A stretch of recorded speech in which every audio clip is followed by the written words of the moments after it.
నీ పేరేం పేరు? నా పేరు వెంకటన్న. ఏం జరిగింది నిన్న? అయితే నిన్న డ్యూటీకి వెళ్ళి ఇంటికి వచ్చినాను. పూజ చేద్దామని కిందికి దిగితే మా పాప బయటికి వెళ్తే ఆ రఘు వాళ్ళ కొడుకు మా పాపను గలీజ్గా ఇట్లా ఇట్లా అని చేతి చూపిస్తే మా భార్య పోయి అడిగింది. అడిగితే మా రఘు ఉండి వచ్చి ఏం తెలుసుకోకుండా మ్యాటర్ తెలుసుకోకుండా లంజా అవి అని చెప్పి మా భార్యను గల్లబట్టి ఇట్లా గుంజే వరకు నేను పోయి ఏమైంది రఘు అవి అంటే మా భార్యను కొడుతున్నాడు, నన్ను కొడుతున్నాడు. మా భార్య కొట్టింది, తర్వాత నేను కొట్టిన. తర్వాత పిఎస్ కాడికి వచ్చిండు.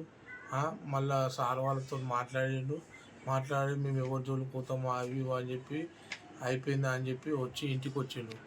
ఇంటికి వచ్చినాక తర్వాత మేము పడుకొని లేచి కిందికి పోయినాం. మా భార్యని మళ్ళీ సార్ వాళ్ళు పోలీసు వాళ్ళు పిలిస్తే పోయారు.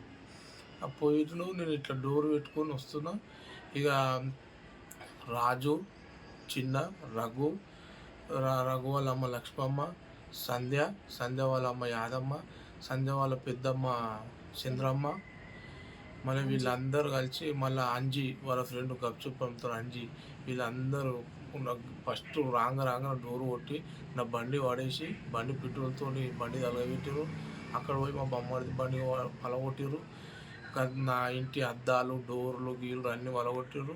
రాడ్లు, చాకులు, మొత్తం సీసీ కెమెరాలు అన్నీ వలగొట్టారు.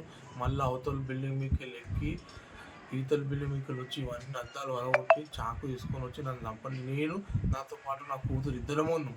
నా కూతురు భయంతో నేర్చుకుంటూ నా ఎమ్మడి ఉన్నది. నేను సార్ వాళ్ళకు ఫోన్ చేస్తే వాళ్ళు వచ్చిర్రు. ఇప్పుడు సిఐ సారు, మన సుధాకర్ సార్, ఎస్ఐ సార్ వచ్చి వాళ్ళు నన్ను కాపాడారు సార్. సార్ ఎందుకు మీ ఇద్దరు గొడవ ఎందుకు? వాళ్ళు మొన్న ఇట్లా ఏమైంది, పాత కక్షలు ఉన్నాయా మీకు ఏమన్నా? పాత కక్షలు అంటే వాళ్ళు అప్పుడు మా భార్య వాళ్ళ అక్కకు ఆ రఘు అంటే ఆయన ఇద్దరు లవ్ చేసుకొని ఒక కొడుకును కన్నారు. ఆ కొడుకుకు ఏదో పెద్ద మనుషులు కలిసి ఆ పూర్వం జీవితం ఆగం చేసేసారు. ఆ పూర్వుడు మా వాళ్ళు వాళ్ళు దాన్ని పోలేరు. ఏదో 30,000 ఇచ్చి ఏదో చేసారు. ఆ పూర్వుడు ఈడ చదువుకున్నా ఆడొచ్చి తీపిచ్చేస్తారు. ఆ పూర్వుడు ఇక్కడ వచ్చినా వాళ్ళ పూర్వుని కొట్టనీకపోతారు. ఆ పూర్వుని వాళ్ళ కళ్ళ ముంగ కనబడితే పాపం ఆ పూర్వుని ఇట్టి 4 రోజులు హాస్టల్ వేస్తా, 4 రోజులు హాస్టల్లోకి పోయి వాళ్ళు మంచోడు కాదు తీసేయనని పుల్లబెట్టారు.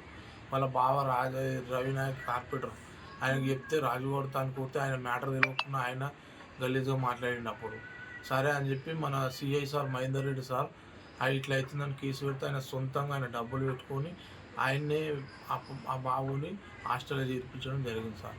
ఆ పూర్వని దిక్కెళ్ళి మ్యాటరే కాదు. మొన్న రీసెంట్లీ ఏమైంది, ఇట్లే మా భార్య వాళ్ళ అమ్మ వాళ్ళ ఇంట్లో వేరే వాళ్ళు కిరాయికుంటారు. నేను ఎస్టీ, మా భార్య ఎస్టీ సార్. అయితే మా భార్య వాళ్ళ ఇంట్లో కిరాయికుంటారు దింకపోయారు. 3 నెలల కిరాయికున్నా వాళ్ళు కనబడితే మా భార్య మాట్లాడుతుంది. ఇక వాళ్ళు ఎస్టీ, మా భార్య ఎస్టీ, వాళ్ళు ఏదో తిట్టుకుంటారు.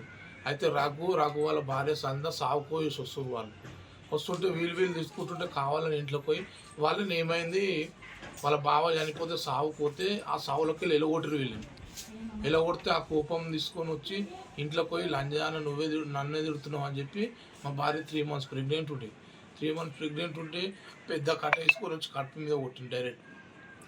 సీసీ కెమెరా నాకేం దాకలేదు సార్. ఇంతకుముందు అట్లే కడుపు మీద కొడితే కట్టతో మా సీసీ కెమెరా ఫోటోలతో సహా పకడబంద్ ప్రూఫ్లతో ఉన్నాయి అన్నీ. ప్రెగ్నెంట్ పోయింది మా భార్యది.